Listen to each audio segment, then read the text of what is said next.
The Crimean War, pronounced /kraɪ́miːən/or/krɨɪmiːən/, October 1853, February 1856, was a conflict in which Russia lost to an alliance of France, Britain, the Ottoman Empire, and Sardinia.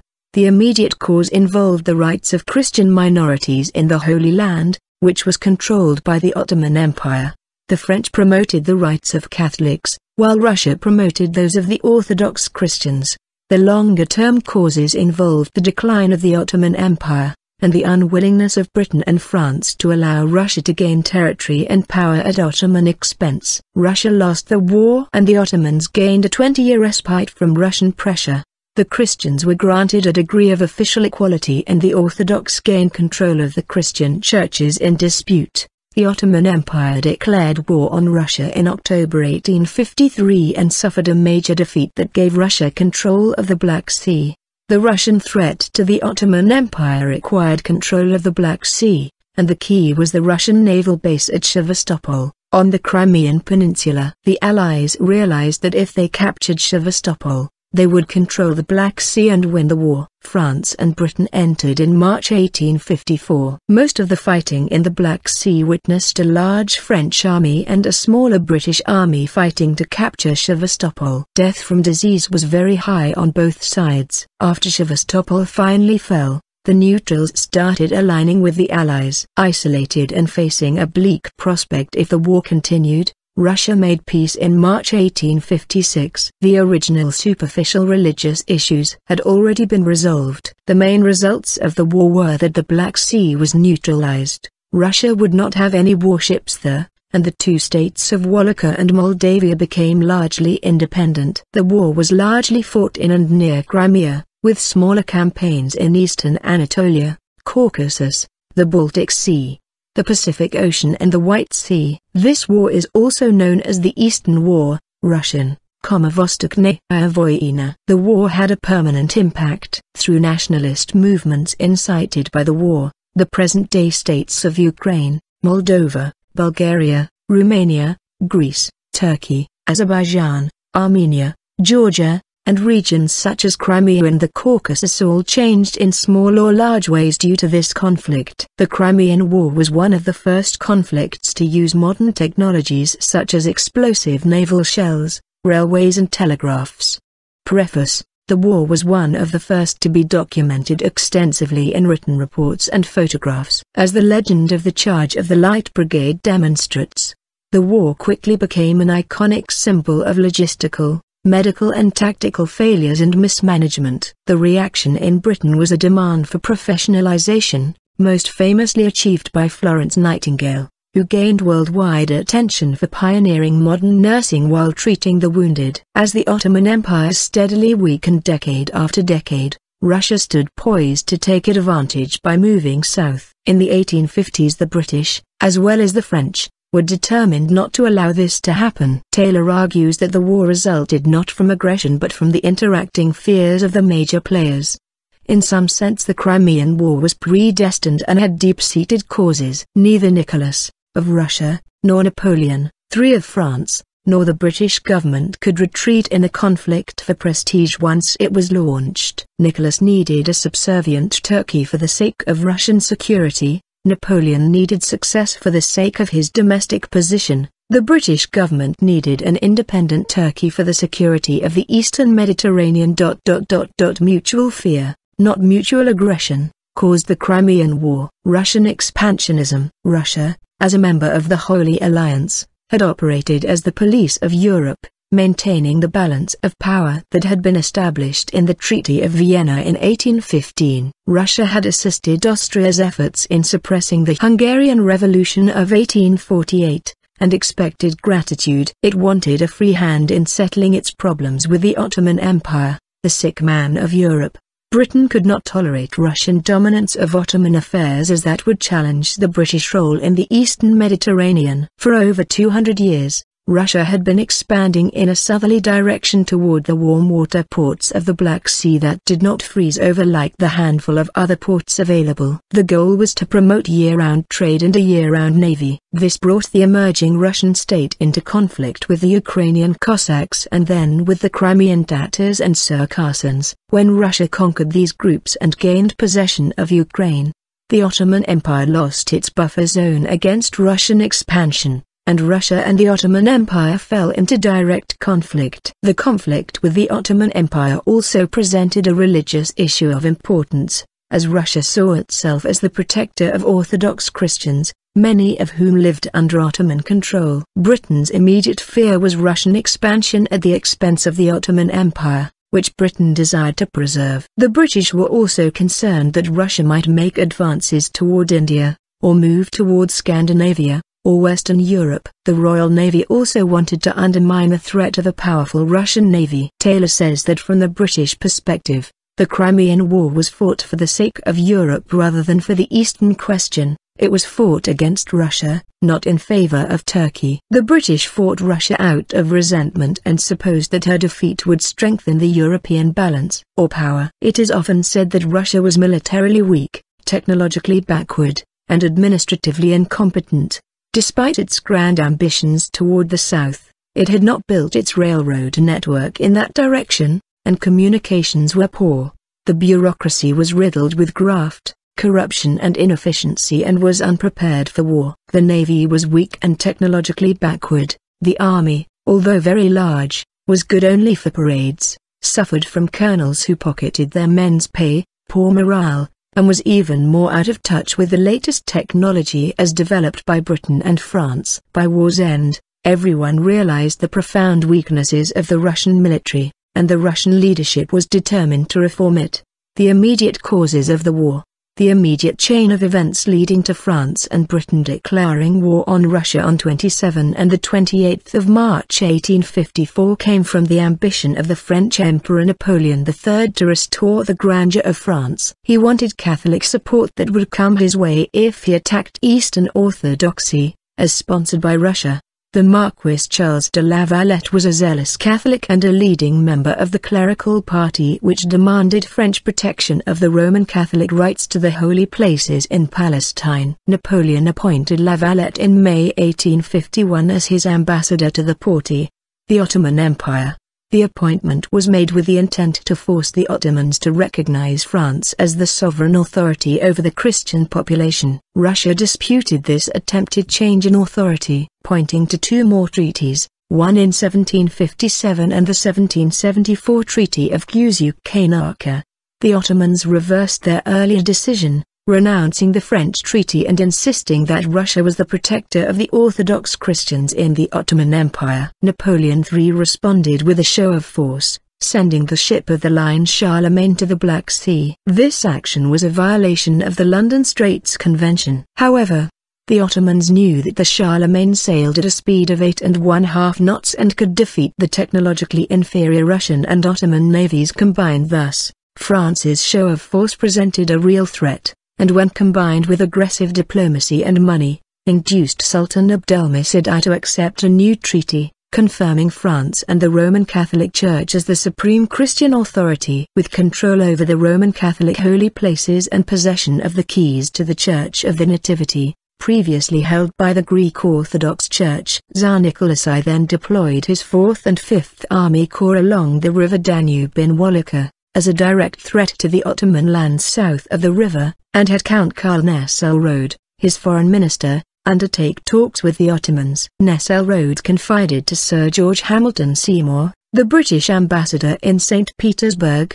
The dispute over the holy places had assumed a new character, that the acts of injustice towards the Greek Church which it had been desired to prevent had been perpetrated, and consequently that now the object must be to find a remedy for these wrongs. The success of French negotiations at Constantinople was to be ascribed solely to intrigue and violence which had been supposed to be the ultima ratio of kings, being, it had been seen, the means which the present ruler of France was in the habit of employing in the first instance. As conflict emerged over the issue of the holy places, Nicholas I and Nesselrode began a diplomatic offensive, which they hoped would prevent either Britain's or France's interfering in any conflict between Russia and the Ottomans, as well as to prevent their allying. Nicholas began courting Britain by means of conversations with the British ambassador, George Hamilton Seymour, in January and February 1853. Nicholas insisted that he no longer wished to expand Imperial Russia but that he had an obligation to the Christian communities in the Ottoman Empire. The Tsar next dispatched a highly abrasive diplomat, Prince Menshikov, on a special mission to the Ottoman Sublime Porte in February 1853. By previous treaties, the Sultan was committed to protect the Eastern Orthodox Christian religion and its churches. Menshikov demanded a Russian protectorate over all 12 million Orthodox Christians in the empire, with control the Orthodox Church's hierarchy. A compromise was reached regarding Orthodox access to the Holy Land, but the Sultan, strongly supported by the British ambassador, rejected the more sweeping demands. In February 1853, the British government of Lord Aberdeen, the Prime Minister, reappointed Stratford Canning as British ambassador to the Ottoman Empire. Having resigned the ambassadorship in January, he had been replaced by Baron kraɪ́miːən. Lord Stratford then turned around and sailed back to Constantinople, arriving there on the 5th of April 1853. There he convinced the Sultan to reject the Russian treaty proposal, as compromising the independence of the Turks. The leader of the opposition in the British House of Commons, Benjamin Disraeli, blamed Aberdeen and Stratford's actions for making war inevitable, thus starting the process which would eventually force the Aberdeen government to resign in January 1855, over the war. Shortly after he learned of the failure of Menshikov's diplomacy toward the end of June 1853, the Tsar sent armies under the commands of Field Marshal Ivan Paskevich and General Mikhail Gorchakov across the Pruth River into the Ottoman-controlled Danubian principalities of Moldavia and Wallachia. Fewer than half of the 80,000 Russian soldiers who crossed the Pruth in 1853 survived. By far, most of the deaths would result from sickness rather than combat, for the Russian army still suffered from medical service that ranged from bad to none. Russia had previously obtained recognition from the Ottoman Empire of the Tsar's role as special guardian of the Orthodox Christians in Moldavia and Wallachia. Now Russia used the Sultan's failure to resolve the issue of the protection of the Christian sites in the Holy Land as a pretext for Russian occupation of these Danubian provinces. Nicholas believed that the European powers, especially Austria, would not object strongly to the annexation of a few neighboring Ottoman provinces, especially considering that Russia had assisted Austria's efforts in suppressing the Hungarian Revolution in 1849. Russo-French skirmish during Crimean War. In July 1853, the Tsar sent his troops into the Danubian principalities. Britain, hoping to maintain the Ottoman Empire as a bulwark against the expansion of Russian power in Asia, sent a fleet to the Dardanelles, where it joined another fleet sent by France. Sultan Abdülmecid I formally declared war on Russia and proceeded to the attack, his armies moving on the Russian army near the Danube. Later that month, Russia and the Ottoman Empire massed forces on two main fronts, the Caucasus and the Danube. Ottoman leader Omar Pasha managed to achieve some victories on the Danubian front. In the Caucasus, the Ottomans were able to stand ground with the help of Chechen Muslims led by Imam Shamil. Battle of Snop. The European powers continued to pursue diplomatic avenues.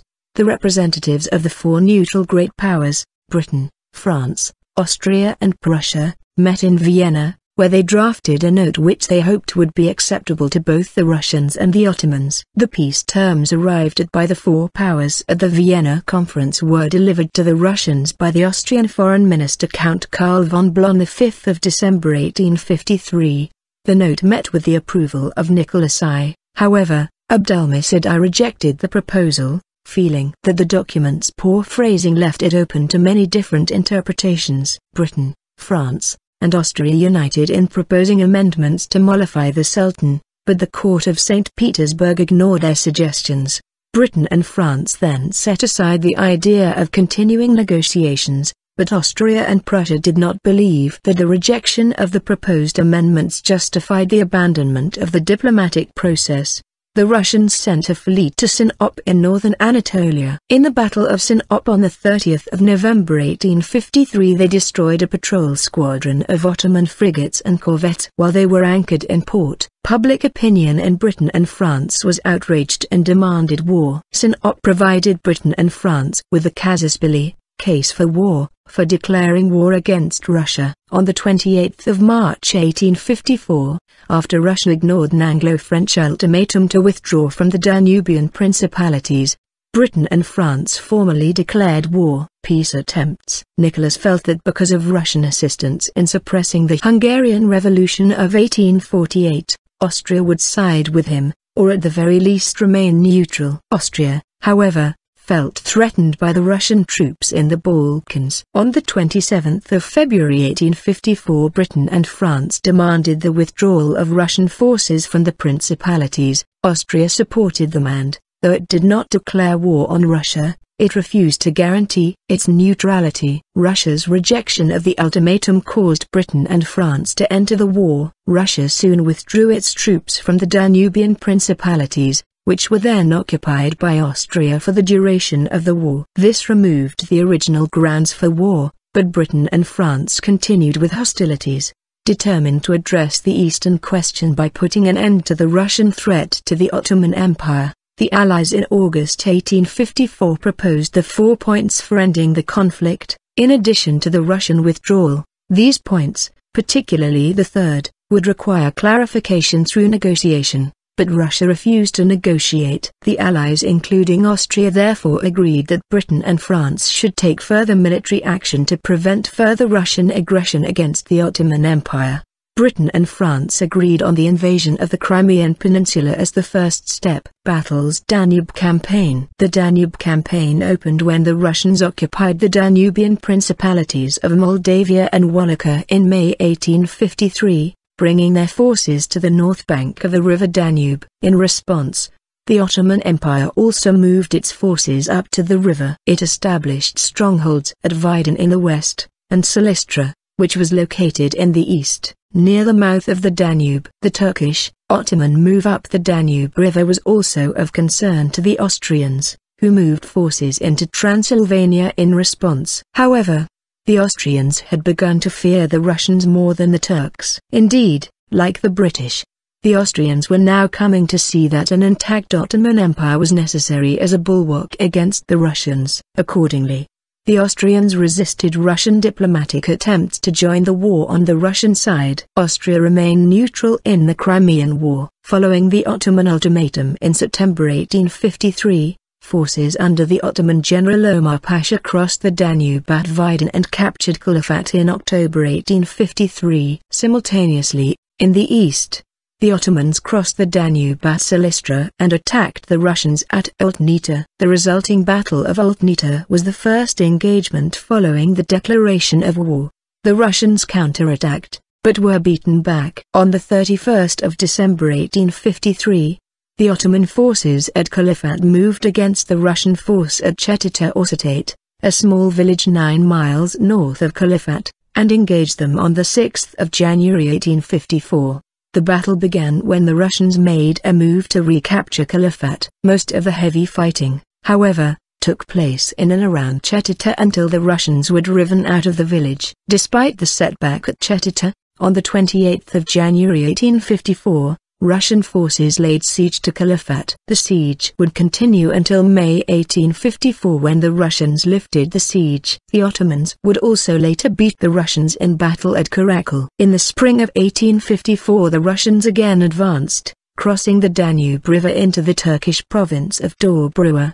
By April 1854, the Russians had reached the lines of Trajan's Wall where they were finally halted. In the center, the Russian forces crossed the Danube and laid siege to Silistra from 14 April until the 23rd of June 1854. In the west, the Russians were dissuaded from attacking Vidin by the presence of the Austrian forces, which had swelled to 280,000 men. On the 28th of May 1854 a protocol of the Vienna Conference was signed by Austria and Russia. One of the aims of the Russian advance had been to encourage the Orthodox Christian Serbs and Bulgarians living under Ottoman rule to rebel. However, When the Russian troops actually crossed the river Pruth into Moldavia, the Orthodox Christians still showed no interest in rising up against the Turks. 137 Adding to the worries of Nicholas I was the concern that Austria would enter the war against the Russians and attack his armies on the western flank. Indeed,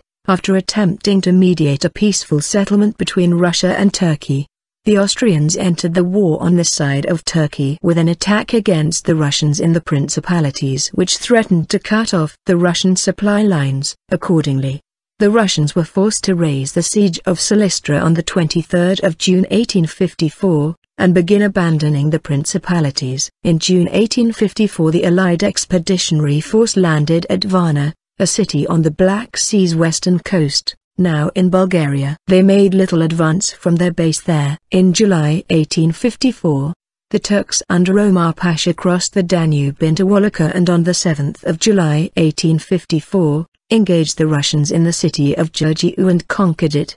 The capture of Giurgiu by the Turks immediately threatened Bucharest in Wallachia with capture by the same Turk army. On the 26th of July 1854, Tsar Nicholas I ordered the withdrawal of Russian troops from the principalities. Also in late July 1854, following up on the Russian retreat, the French staged an expedition against the Russian forces still in Dobrua, but this was a failure. By then the Russian withdrawal was complete, except for the fortress towns of northern Dobrua, while their place in the principalities was taken by the Austrians, as a neutral peacekeeping force. There was little further action on this front after the autumn of 1854, and in September the Allied force boarded ships at Varna to invade the Crimean Peninsula. Black Sea Theatre. The naval operations of the Crimean War commenced with the dispatch, in summer of 1853, of the French and British fleets to the Black Sea region, to support the Ottomans and to dissuade the Russians from encroachment. By June 1853 both fleets were stationed at Byzacas Bay, outside the Dardanelles. With the Russian occupation of the Danube principalities in October they moved to the Bosphorus and in November entered the Black Sea. During this period the Russian Black Sea Fleet was operating against Ottoman coastal traffic between Constantinople, currently named Istanbul, and the Caucasus ports, while the Ottoman fleet sought to protect this supply line. The clash came on the 30th of November 1853 when a Russian fleet attacked an Ottoman force in the harbour at Snop, and destroyed it at the Battle of Snop. The battle outraged opinion in Britain, which called for war. There was little additional naval action until March 1854 when on the declaration of war the British frigate Furious was fired on outside Odessa harbour. In response the British fleet bombarded the port, causing much damage to the town. HMS Tiger. To show support for Turkey after the Battle of Snop, on the 22nd of December 1853 the British-French ships squadron entered the Black Sea and the steamship HMS Retribution approached the port of Sevastopol, the commander of which received an ultimatum not to allow any ships in the Black Sea. In June the fleets transported the Allied expeditionary forces to Varna, in support of the Ottoman operations on the Danube. In September they again transported the armies, this time to the Crimea. The Russian fleet during this time declined to engage the Allies, preferring to maintain a fleet in being. This strategy failed when Sevastopol, the main port and where most of the Black Sea fleet was based, came under siege. The Russians were reduced to scuttling their warships as block ships, after stripping them of their guns and men to reinforce batteries on shore. During the siege, the Russians lost 4 110 or 120 gun, 3-decker ships of the line, 12 84-gun 2-deckers and 4 60-gun frigates in the Black Sea, plus a large number of smaller vessels. During the rest of the campaign the Allied fleets remained in control of the Black Sea, ensuring the various fronts were kept supplied. In April 1855 they supported an invasion of Kerch and operated against Taganrog in the Sea of Azov. In September they moved against Russian installations in the Dnieper estuary, attacking Kinburn in the first use of ironclad ships in naval warfare. Crimean Campaign. The Russians evacuated Wallachia and Moldavia in late July 1854. With the evacuation of the Danubian principalities the immediate cause of war was withdrawn and the war might have ended at this time. However, War fever among the public in both Britain and France had been whipped up by the press in both countries to the degree that politicians found it untenable to propose ending the war at this point.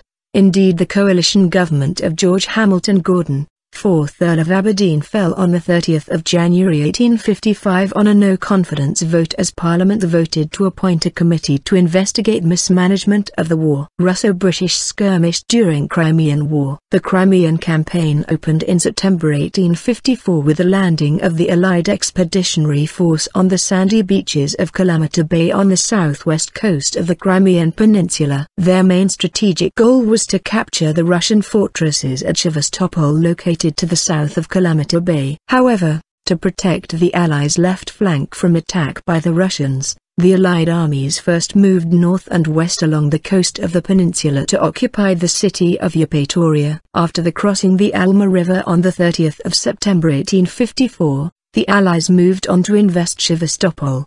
The Russian army retreated to the interior. Battle of Balaclava. A Russian assault on the Allied supply base at Balaclava was rebuffed on the 25th of October 1854. 521 to 527 The Battle of Balaclava is remembered in England for the actions of two British units. The 93rd Highlanders held out against repeated attacks by a larger Russian force. The unit was memorialized as the Thin Red Line. The second British unit to be remembered in the Battle of Balaclava was the Light Cavalry Brigade under the command of the Earl of Cardigan. An ambiguous order sent the brigade on the near-suicidal charge of the Light Brigade into the North Valley of the Balaclava battlefield. The heights around the North Valley were brimming with Russian artillery which bombarded the Light Brigade. Of the original nearly 700-man strength of the Light Brigade, 278 were killed or wounded. The Light Brigade was memorialized in the famous poem by Alfred Lord Tennyson,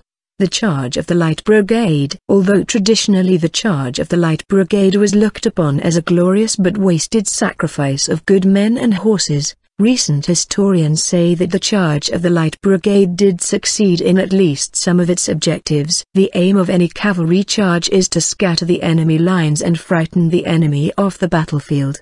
The charge of Light Brigade had so unnerved the Russian cavalry, which had previously been routed by the Heavy Brigade, that the Russian cavalry was set to full-scale flight by the subsequent charge of the Light Brigade. Russian defense line in Sevastopol in 1854. The failure of the British and French to follow up on the Battle of Balaclava led directly to another and much more bloody battle, the Battle of Inkerman. On the 5th of November 1854, the Russians attempted to raise the siege at Sevastopol with an attack against the Allies which resulted in another Allied victory. Meanwhile at Sevastopol, the Allies had surrounded the city with entrenchments and, in October 1854, unleashed an all-out bombardment, the first of many, against the city's defenses. Winter, and a deteriorating supply situation on both sides, led to a halt in ground operations. Sevastopol remained invested by the Allies, while the Allied armies were hemmed in by the Russian army in the interior. A storm sank 30 Allied transport ships 14 November. In February 1855 the Russians attacked the Allied base at Eupatoria,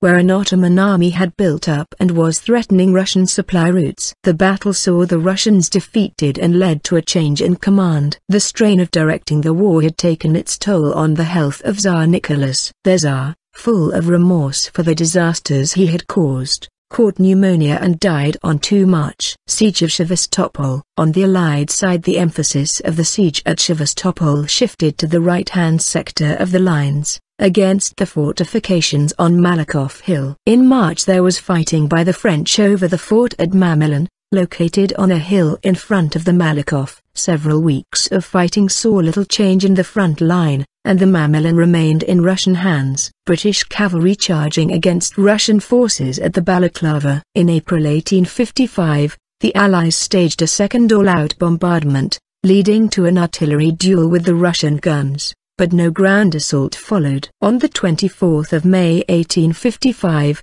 60 ships containing 7,000 French, 5,000 Turkish and 3,000 British troops set off for a raid on the city of Kerch east of Sevastopol in an attempt to open another front on the Crimean Peninsula and to cut off Russian supplies. The Allies landed the force at Kerch, The plan was to outflank the Russian army. The landings were successful, but the force made little progress thereafter. In June a third bombardment was followed by a successful attack on the Mamelon, but a follow-up assault on the Malakoff failed with heavy losses. During this time the garrison commander, Admiral Nakhimov, was killed on the 30th of June 1855. In August the Russians again made an attack on the base at Balaklava. The resulting Battle of Chernaya was a defeat for the Russians, who suffered heavy casualties. September saw the final assault. On 5 September another French bombardment, the 6th, was followed by an assault by the French army on 8 September resulting in the capture of the Malakoff by the French, and the collapse of the Russian defenses. Meanwhile the British captured the Great Redon, just south of the city of Sevastopol. The city fell on the 9th of September 1855 after a year-long siege. At this point both sides were exhausted, and there were no further military operations in the Crimea before the onset of winter. Azov Campaign. In spring 1855, the allied British-French commanders decided to send an Anglo-French naval squadron into the Azov Sea to undermine Russian communications and supplies to besieged Sevastopol. On the 12th of May 1855, British-French warships entered the Kerch Strait and destroyed the coast battery of the Kamishevaya Bay. On the 21st of May 1855 the gunboats and armed steamers attacked the seaport of Taganrog, the most important hub in proximity to Rostov-on-Don.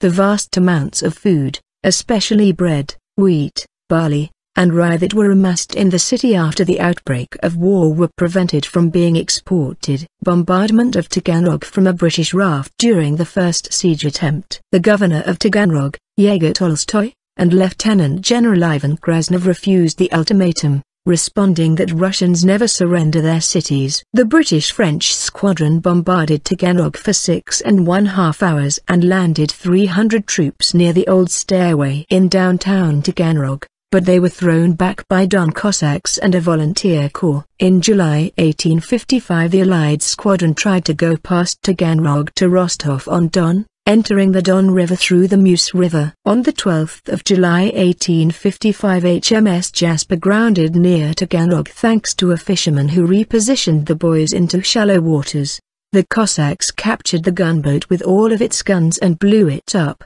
The third siege attempt was made the 31st of August 1855, but the city was already fortified and the squadron could not approach close enough for landing operations. The Allied fleet left the Gulf of Taganrog on the 2nd of September 1855, with minor military operations along the Azov Sea coast continuing until late autumn 1855. Caucasus Theatre. The Caucasus was already a scene of confrontation for the Russians and the Ottomans, as both had sought to extend their influence in the region. Russian expansion into the region had been resisted by local peoples in Chechnya, Dagestan, and Circassa. In the region the Russians were opposed by Circassians and Muradists of the Caucasian Imamate, but were grudgingly supported by Georgians and Kakhetians, who valued their independence, but were at odds with their neighbors. In 1853 the leader of the mountain peoples, Imam Shamil, staged an insurrection against the occupying Russian forces. His forces fought the Russians at Zaqatala and Musaldurg, but were beaten back by the Russian forces. In 1854 he tried again, advancing on Tiflis before being defeated at Shildar.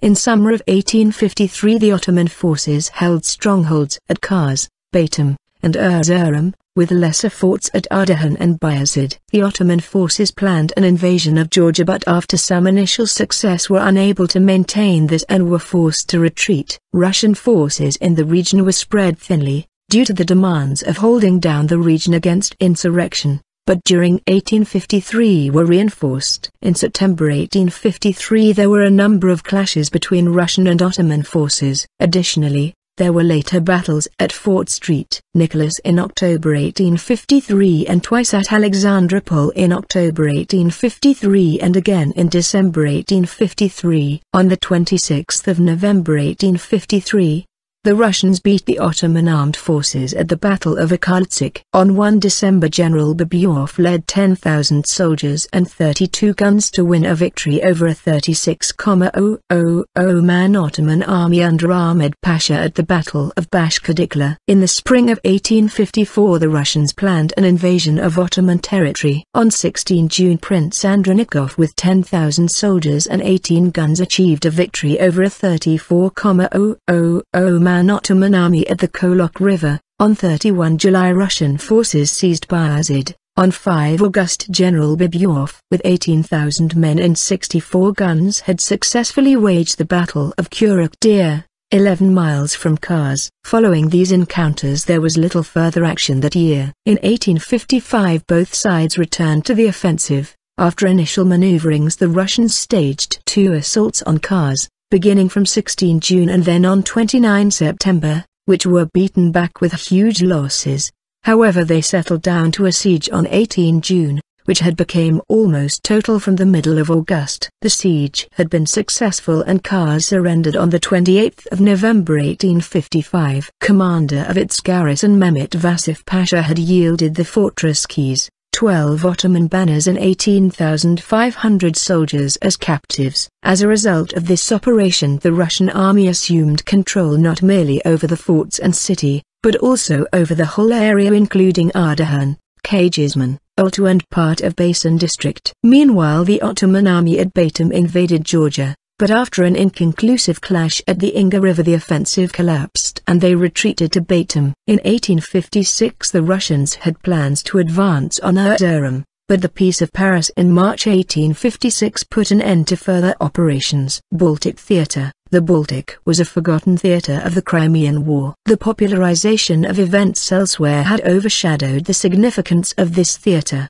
which was close to St. Petersburg, the Russian capital. In April 1854 an Anglo-French fleet was sent into the Baltic to attack the Russian seaport of Kronstadt and the Russian fleet stationed there. In August 1854 the combined British and French fleet returned to Kronstadt for another attempt. The outnumbered Russian Baltic fleet confined its movements to the areas around its fortifications. At the same time, British and French commanders Sir Charles Napier and Alexander Ferdinand Parseval d'Etienne, although they led the largest fleet assembled since the Napoleonic Wars, considered the Svorborg fortress too well defended to engage. Thus, shelling of the Russian batteries was limited to 2 attempts in the summers of 1854 and 1855, and initially, the attacking fleets limited their actions to blockading the Russian trade in the Gulf of Finland. Naval attacks on other ports, such as the ones at Hogland, were more successful. Additionally, they conducted raids on less fortified sections of the Finnish coast. Russia was dependent on imports for both the domestic economy and the supply of her military forces.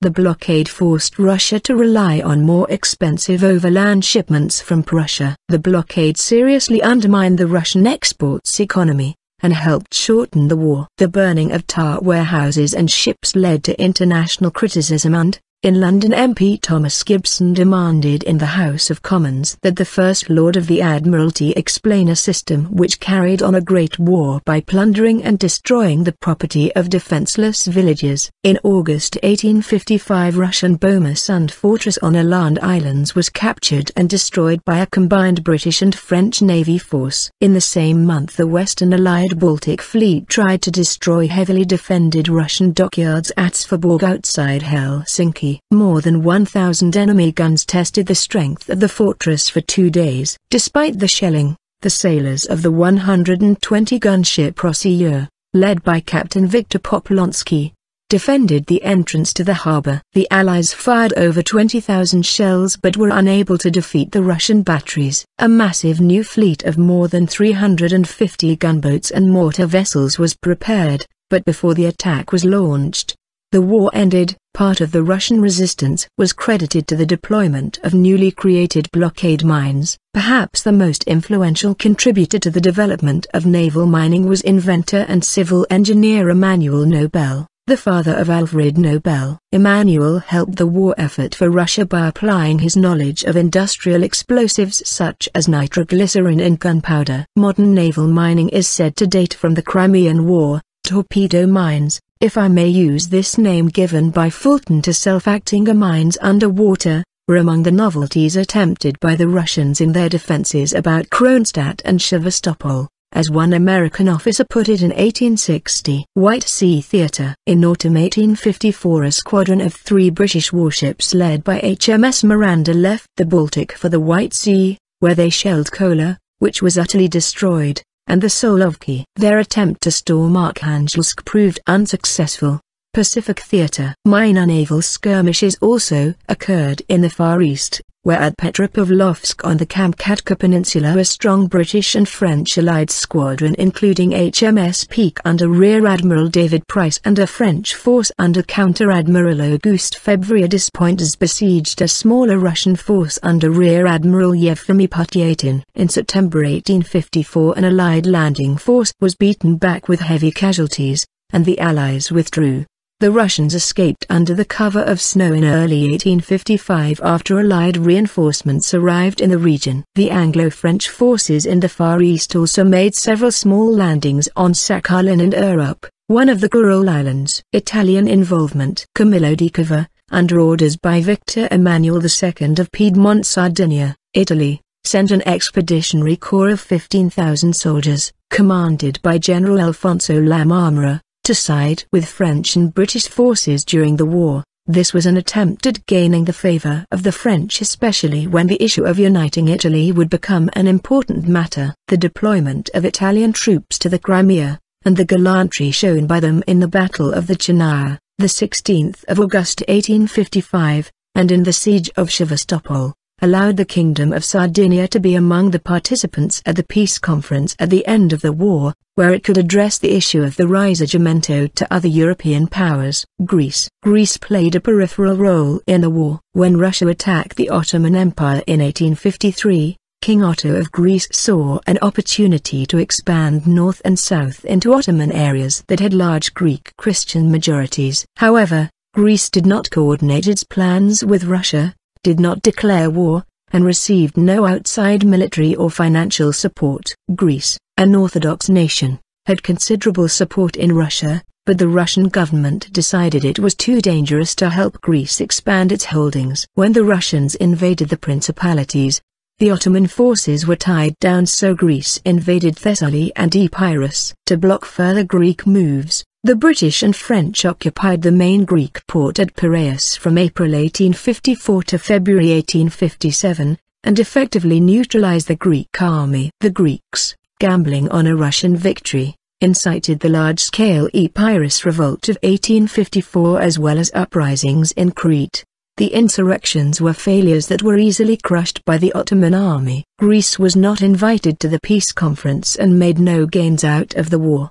The frustrated Greek leadership blamed the king for failing to take advantage of the situation. His popularity plunged and he was later forced to abdicate. Kiev Cossack Revolt and National Awakening in Ukraine. A Kiev Cossack revolt that initially started in the Vasilkiv county of Kiev Governorate, province, in February 1855 spread across the whole Kiev and Chernigov governorates. Led by peasants, the revolt found a great support among the Ukrainian landowners who opposed the war. The events were contemporary with the popular movement of Klopomania that laid foundations of the Ukrainian national awakening and creation of the Kiev Hromada, Kiev community. End of the war. British position. Dissatisfaction with the conduct of the war was growing with the public in Britain and in other countries, aggravated by reports of fiascos, especially the humiliating defeat of the Charge of the Light Brigade at the Battle of Balaclava. In Parliament, Tories demanded an accounting of all soldiers,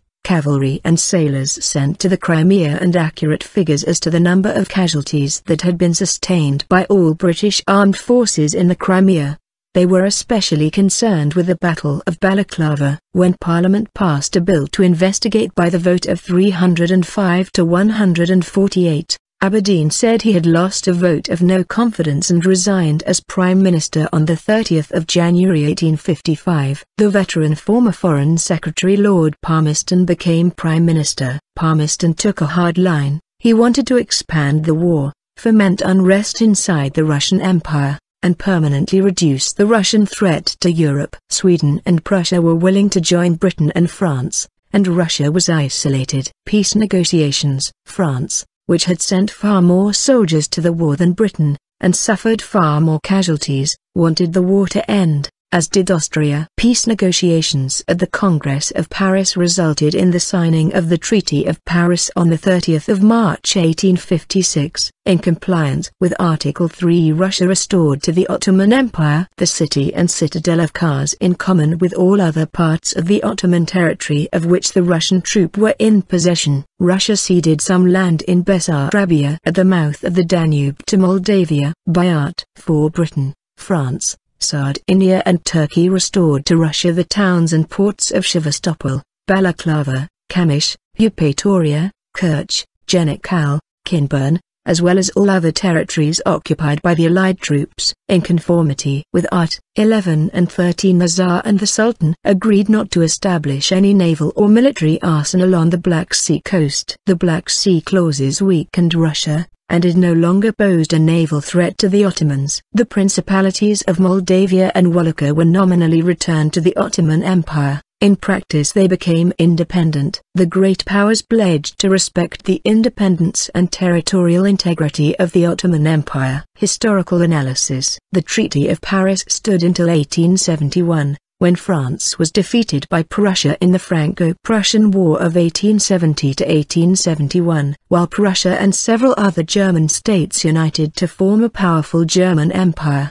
The Emperor of the French, Napoleon III, was deposed to permit the formation of a Third French Republic. During his reign, Napoleon III, eager for the support of Great Britain, had opposed Russia over the Eastern question. Russian interference in the Ottoman Empire, however, did not in any significant manner threaten the interests of France. Thus, France abandoned its opposition to Russia after the establishment of a republic. Encouraged by the decision of the French and supported by the German minister Otto von Bismarck, Russia renounced the Black Sea clauses of the treaty agreed to in 1856. As Great Britain alone could not enforce the clauses, Russia once again established a fleet in the Black Sea. Although it was Russia that was punished by the Paris Treaty, in the long run it was Austria that lost the most from the Crimean War despite having barely taken part in the war. Having abandoned its alliance with Russia, Austria was diplomatically isolated following the war, which contributed to its defeat in the 1866 Austro-Prussian War and its loss of influence in most German-speaking lands. With France, now hostile to Germany, allied with Russia, and Russia competing with the newly renamed Austro-Hungarian Empire for an increased role in the Balkans at the expense of the Ottoman Empire, the foundations were in place for creating the diplomatic alliances that would lead to World War I. Notwithstanding the guarantees to preserve Ottoman territories specified in the Treaty of Paris, Russia, exploiting nationalist unrest in the Ottoman states in the Balkans and seeking to regain lost prestige, once again declared war on the Ottoman Empire on the 24th of April 1877. In this later Russo-Turkish war the states of Romania, Serbia, Montenegro, and Bulgaria achieved their autonomy from direct Ottoman rule. The Crimean War marked the ascendancy of France to the position of preeminent power on the continent. 411, the continued decline of the Ottoman Empire, and the beginning of a decline for Tsarist Russia. As Fuller notes, Russia had been beaten on the Crimean Peninsula, and the military feared that it would inevitably be beaten again unless steps were taken to surmount its military weakness. The Crimean War marks the demise of the concert of Europe, the balance of power that had dominated Europe since the Congress of Vienna in 1815, and which had included France, Russia, Austria and Britain. According to historian Shepard Clough, the war was not the result of a calculated plan, nor even of hasty last-minute decisions made under stress. It was the consequence of more than 2 years of fatal blundering in slow motion by inept statesmen who had months to reflect upon the actions they took. It arose from Napoleon's search for prestige, Nicholas's quest for control over the Straits, his naive miscalculation of the probable reactions of the European powers, the failure of those powers to make their positions clear, and the pressure of public opinion in Britain and Constantinople at crucial moments. This view of diplomatic drift as the cause of the war was first popularized by A. W. Kinglake, who portrayed the British as victims of newspaper sensationalism and duplicitous French and Ottoman diplomacy. More recently, historians Andrew Lambert and Winfried Baumgart have argued that, first, Britain was following a geopolitical strategy in aiming to destroy a fledgling Russian navy which might challenge the Royal Navy for control of the seas, and second that the war was a joint European response to a century of Russian expansion not just southwards but also into Western Europe. Documentation. Notable documentation of the war was provided by William Russell, writing for the Times newspaper, and the photographs of Roger Fenton. News from war correspondents reached all nations involved in the war and kept the public citizenry of those nations better informed of the day-to-day events of the war than had been the case in any other war to that date. The British public was very well informed regarding the day-to-day realities of the war in the Crimea. After the French extended the telegraph to the coast of the Black Sea during the winter of 1854, the news reached London in 2 days. When the British laid an underwater cable to the Crimean Peninsula in April 1855, news reached London in a few hours. The Daily News reports energized public opinion, which brought down the Aberdeen government and carried Lord Palmerston into office as Prime Minister. Criticisms and reform. As the memory of the charge of the Light Brigade demonstrates, the war became an iconic symbol of logistical, medical and tactical failures and mismanagement. Public opinion in Britain was outraged at the logistical and command failures of the war. The newspapers demanded drastic reforms, and parliamentary investigations demonstrated the multiple failures of the army. However, the reform campaign was not well organized, and the traditional aristocratic leadership of the army pulled itself together and blocked all serious reforms. No one was punished. The outbreak of the Indian Mutiny in 1857 shifted attention to the heroic defense of British interest by the army, and further talk of reform went nowhere. The demand for professionalization was, however, achieved by Florence Nightingale, who gained worldwide attention for pioneering and publicizing modern nursing while treating the wounded. The Crimean War also saw the first tactical use of railways and other modern inventions such as the electric telegraph, with the first live war reporting to the Times by William Howard Russell. Some credit Russell with prompting the resignation of the sitting British government through his reporting of the lackluster condition of British forces deployed in Crimea. Additionally, the telegraph reduced the independence of British overseas possessions from their commanders in London due to such rapid communications. Newspaper readership informed public opinion in the United Kingdom and France as never before. It was the first European war to be photographed. The war also employed modern military tactics, such as trenches and blind artillery fire. The use of the mini-ball for shot, coupled with the rifling of barrels, greatly increased Allied rifle range and damage. The British Army system of sale of commissions came under great scrutiny during the war, especially in connection with the Battle of Balaclava, which saw the ill-fated charge of the Light Brigade. This scrutiny eventually led to the abolition of the sale of commissions. The Crimean War was a contributing factor in the Russian abolition of serfdom in 1861. Tsar Alexander II, Nicholas I's son and successor, saw the military defeat of the Russian serf army by free troops from Britain and France as proof of the need for emancipation. The Crimean War also led to the eventual realization by the Russian government of its technological inferiority, in military practices as well as weapons. Meanwhile, Russian military medicine saw dramatic progress. N.I. Pirogov, known as the father of Russian field surgery, developed the use of anesthetics, plaster casts, enhanced amputation methods, and 5-stage triage in Crimea, among other things. The war also led to the establishment of the Victoria Cross in 1856, backdated to 1854, the British Army's first universal award for valor.